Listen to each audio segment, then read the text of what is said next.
1500 বছর আগে আশারায়ে মুবাশশারা 10 জনকে আল্লাহ দুনিয়াতে বেহেশতের সার্টিফিকেট দিয়েছিলেন। বেহেশত তাদের উপর ওয়াজিব হয়ে গেছিল, তারপরও তারা কি নামাজ কমাইছিলেন না বাড়াইছিলেন? ঠিক কিনা? আর আমাদের দেশে কিছু ভণ্ড ফকির আর পীর আছে, ওনাদের নাকি নামাজ লাগে না, ওনারা এমন দরজায় চলে গেছে। নামাজ নাই, রোজা নাই, হজ নাই, জিকির নাই, ফিকির নাই, মোরাকাবা নাই, মুশাহাদা নাই, মিলাদ কিয়াম নাই, সুন্নতের ইহতিমাম নাই, আছে তাদের কাছে গান বাদ্য। বলেন না নাউজুবিল্লাহ?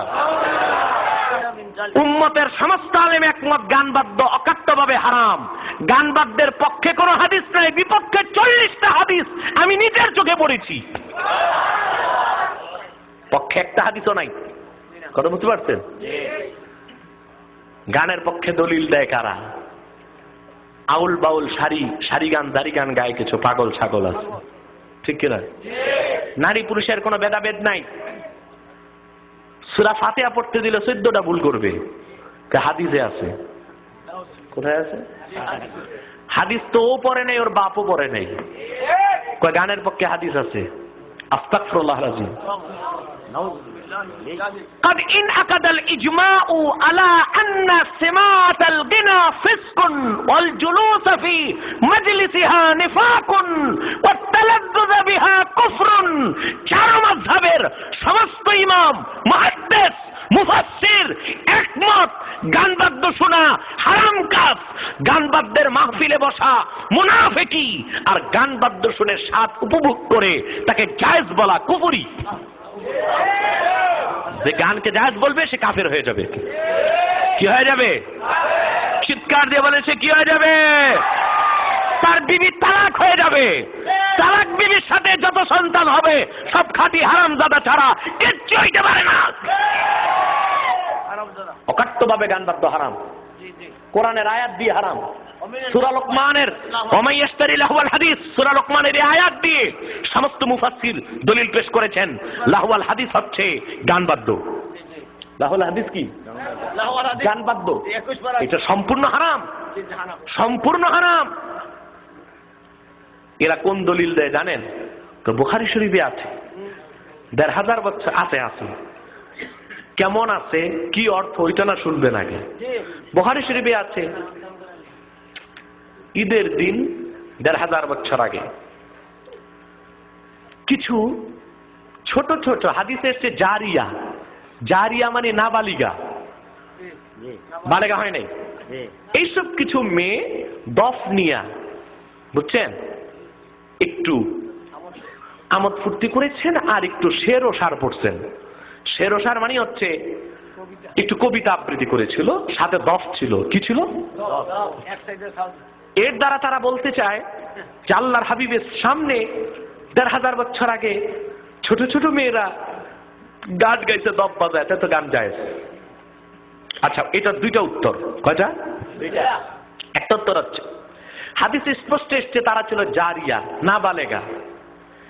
নাবালেগ, নাবালেগার জন্য যা জায়েজ, আমার আপনার জন্য তা না জায়েজ।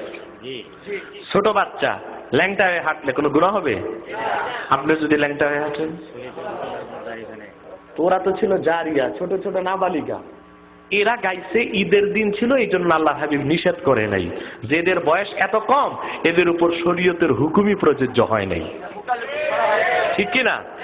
অতএব যারা মুকাল্লাফ বিগাইরি শারা, তাদের সেই দলিল বয়স্কদের ক্ষেত্রে খাটানো যেতে পারে না। দ্বিতীয় দলিল হচ্ছে তাদের সাথে কোনো একতারা, দোতারা, ছেতারা, দেড়তারা ছিল না, ঢোল টক্কর ছিল না, ছিল দফ। আমরাও বলি দফ বাজানো জায়েজ, ঢোল বাজানো হারাম। দফ কোনটা আর ঢোল কোনটা?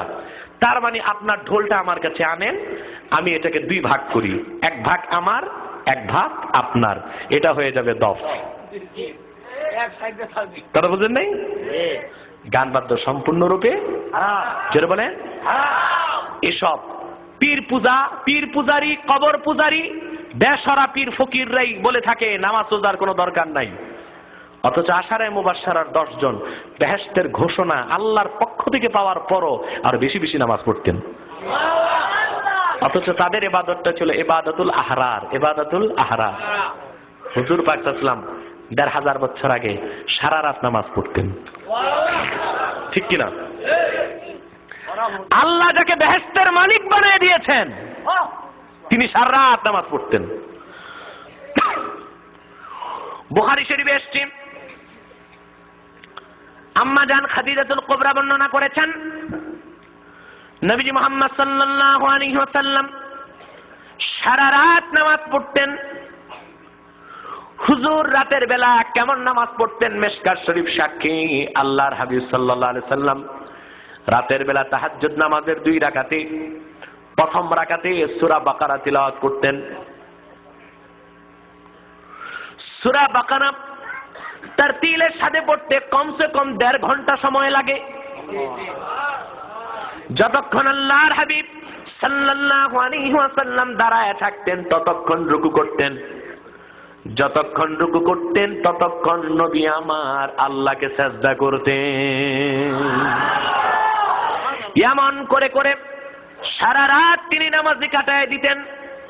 মা খাদিজা বলেছেন, হাত্তা তুরিমাত কাদামাহু সাল্লাল্লাহু আলাইহি ওয়াসাল্লাম, সারা রাত নামাজ পড়ার কারণে আল্লাহর হাবিবের 2খানা নূরের পা সকালবেলা ফুলে যেত। হযরত খাদিজা একদিন ডাক দিয়ে বললেন, ইয়া রাসূলুল্লাহ, ইয়া হাবিবাল্লাহ, আপনার তো আগে আর পরে কোনো গুনাহ নাই, সব তো মাফ। সারা রাত কেন তারপর জেগে জেগে আপনি আল্লাহর ইবাদত করেন? হুজুর জবাব দিয়েছেন, আফালা আকুনু আবদান শাকুরা, যে আল্লাহ পাক আমাকে আটো বেহেশতের মালিক বানায় দিয়েছেন, যে আল্লাহ পাক আমার সবকিছু মাফ করে দিয়েছেন, আমার তো কোনো গুনাহ ছিলই না, নাই, তারপর আল্লাহ বলেছেন সব মাফ। যে আল্লাহ এত বড় করুণা করলেন আমার উপর, আমি কি সেই আল্লাহর বেশি বেশি শুকরিয়া আদায় করব না? এই যে হুজুর মুহাম্মদ সাল্লাল্লাহু আলাইহি ওয়াসাল্লাম 1500 বছর আগে আল্লাহ যেটা ফরজ করেন নাই, লাজিম করেন নাই, তারপর হুজুর 1500 বছর আগে বেশি বেশি আল্লাহর ইবাদত করতেন। হুজুরের সেই ইবাদতটা ছিল ইবাদতুল আহরার। আশারায়ে মুবাশশারা বেশি বেশি ইবাদত করতেন, তাদের ইবাদতটা ছিল ইবাদতুল আহরার। জোরে বলেন সুবহানাল্লাহ। প্রশ্ন থাকলে স্লিপ করবেন, প্রশ্ন আসতেই পারে, আর আমি অত্যন্ত উদার এবং উন্মুক্ত। আমার আলোচনায় যে কারো প্রশ্ন থাকলে স্লিপ আকারে করলে আমি সেটার জবাব দিয়ে দিই। আলহামদুলিল্লাহ, বুঝতে পারছেন? হ্যাঁ হ্যাঁ ঠিক আছে, জি জি জি ভাইয়ের আমার, বন্ধুরা আমার, তো বলছিলাম যে আমি প্রশ্ন থাকলে সেটা স্লিপ আকারে আসবে, আমি সেটার উত্তর দিয়ে দিব ইনশাআল্লাহ। কষ্ট হচ্ছে আপনাদের? আপনারা দাঁড়িয়ে আছেন কেন? এখানে বসে যান, সবাই বসে যান। বসে বসে ওয়াজ শুনবেন, বেশি সওয়াব। কিছু মানুষ এমনিতেই দাঁড়ায় দাঁড়ায় ওয়াজ শুনে, ও শুনছে মাসালা যে বসে বসে নফল নামাজ পড়লে অর্ধেক সওয়াব, দাঁড়ায় পড়লে ডবল সওয়াব, তো ভাবছে ওয়াজও মনে দাঁড়ায় দাঁড়ায় শুনলে ডবল সওয়াব। না, বিষয়টা এমনটি নয়। জায়গা থাকলে বসে যান, জায়গা না থাকলে দাঁড়ায় থাকেন। ভাইয়ের আমার, বন্ধুরা আমার, মসজিদের বারান্দাতেও কি লোকজন আছে নাকি? ওখানে দেখা যাচ্ছে না যে লোকজন বসে আছেন। আপনারাও একটু সারা শব্দ করবেন ভিতর থেকে ইনশাআল্লাহ, কি বলেন?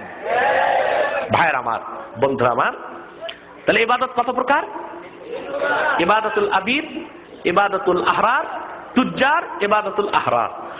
বিশ্ব নবী আমার মুহাম্মদ সাল্লাল্লাহু আলাইহি ওয়াসাল্লাম 1500 বছর আগে সর্বশ্রেষ্ঠ এবং সর্বশেষ নবী এবং রাসূল হিসেবে বিদায় নিয়েছেন। ওনার পরে আজ পর্যন্ত কোন প্রকার নবী কিংবা রাসূল পৃথিবীতে আসে নাই, এখনো নাই, কিয়ামত পর্যন্ত আসবে না। ইবাদতুল আহরারটা 1500 বছর আগে বন্ধ হয়ে গেছে। কারণ কার উপর বেহেশত ওয়াজিব হয়েছে আর কার উপর ওয়াজিব হয় নাই, এই খবর আর পৃথিবীর মানুষের পক্ষে জানা সম্ভব নয়। এজন্য ইবাদতুল আহরার 1500 বছর আগে বন্ধ হয়ে গেছে। কন্যা সুবহানাল্লাহ। আমাদের জন্য কয় প্রকার ইবাদত? একটা ইবাদতুল আবিদ আর একটা ইবাদতুল তুজ্জার। বেহেশতের লোভে ইবাদত আর আল্লাহকে পাওয়ার লোভে ইবাদত, ঠিক কিনা? এটাকে একটু স্পষ্ট করার জন্য আর একটু কথা বলতে হচ্ছে আমাকে। একটা হচ্ছে উজরাত আর একটা হচ্ছে কুরবাত।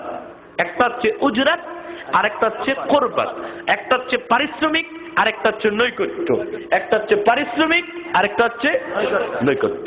যেমন আপনারা ক্ষেতের মধ্যে বদলা দেন না?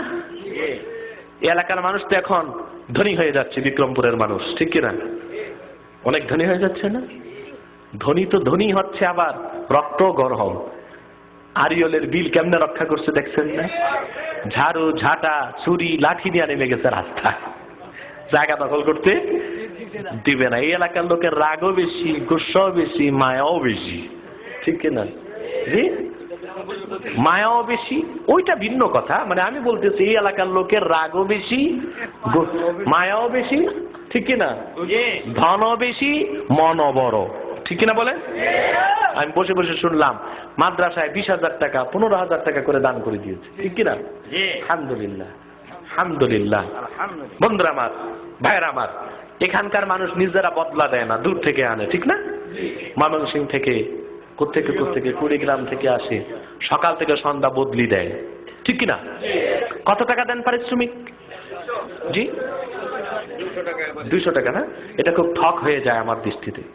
চাল বেচেন 55 টাকা শেয়ার, বেটারে দেন 200 টাকা, চালের দামই তো দেন না। 3 বেলা খা, বউ বেটি সব তো বাসায় রেখে আসছে, ঠিক কিনা? আমার মনে আরেকটু বেশি করে বাড়ায় দেওয়া দরকার, ঠিক কিনা বলেন? আমি সব সময় মজলুমের পক্ষে কথা বলি, শ্রমিকের পক্ষে কথা বলি, মজদুরের পক্ষে কথা বলি। একটু বাড়ায় দেওয়ার চেষ্টা করেন। 55 টাকা শের চাল হয়ে গেছে, ঠিক কিনা? বন্ধুরা আমার, ভাইরা আমার, এই যে বদলি দেন, সকাল থেকে সন্ধ্যা পর্যন্ত সে আপনার খেতে খাটে, তারে যেটা বিকাল বেলা দেন 200 টাকা, ওইটার নাম উজরাত। এটার নাম কি? উজরাত।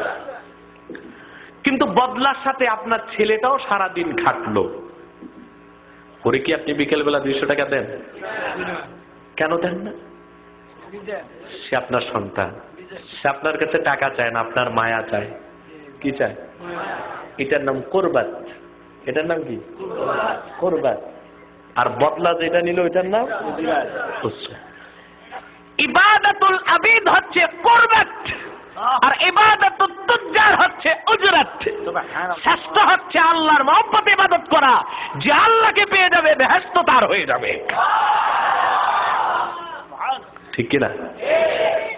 তবে কেউ যদি শুধু বেহেশতের লোভে ইবাদত করে, কোনো সমস্যা নাই, কোনো দোষ নাই, আল্লাহ তার বেহেশত দিবেন। কিন্তু আল্লাহ তাকে নৈকট্য দিবেন যে বেহেশতের মালিকের লোভে ইবাদত, ঠিক কিনা? ইবাদত কয় প্রকার শুনলেন? 3 প্রকার। 1 প্রকার বন্ধ হয়ে গেছে 1500 বছর আগে। আমাদের ইবাদত 2 প্রকার, একটা উজরতের জন্য আর একটা কুরবতের জন্য। একটা ইবাদাতুল আবিদ আর একটা ইবাদাতুত তুজ্জার। জোরে বলেন সুবহানাল্লাহ। এবার আরেকটু কথা আমাকে বলতে হচ্ছে, এই যে আল্লাহর ইবাদত করবেন, সেটা শুধু নামাজ, রোজা, হজ, যাকাত না, জীবনের সকল ক্ষেত্রে, ঠিক কিনা? জীবনের। আমি একটা উদাহরণ দিচ্ছি। আজকে এশার নামাজ ফরজ কয় রাকাত পড়ছেন? 4 রাকাত। যদি 3 রাকাত পড়াতো ইমাম সাহেব, ভুল তো পরের কথা, মানতেন? যদি ইমাম সাহেব 5 রাকাত পড়াতেন, কেন? 1 রাকাত বোনাস, মানতেন? কেন মানতেন না? এটা ইবাদত হইতো না, ইবাদত হইতো। যদি ইমাম সাহেব মাওলানা আব্দুল সালাম সাহেবকে নিয়ে লম্বা খুতবা দিত মিম্বরে দাঁড়ায়া, যে 3 রাকাত হলে না লস হইতো, 5 রাকাত করে দিয়েছে আপনারা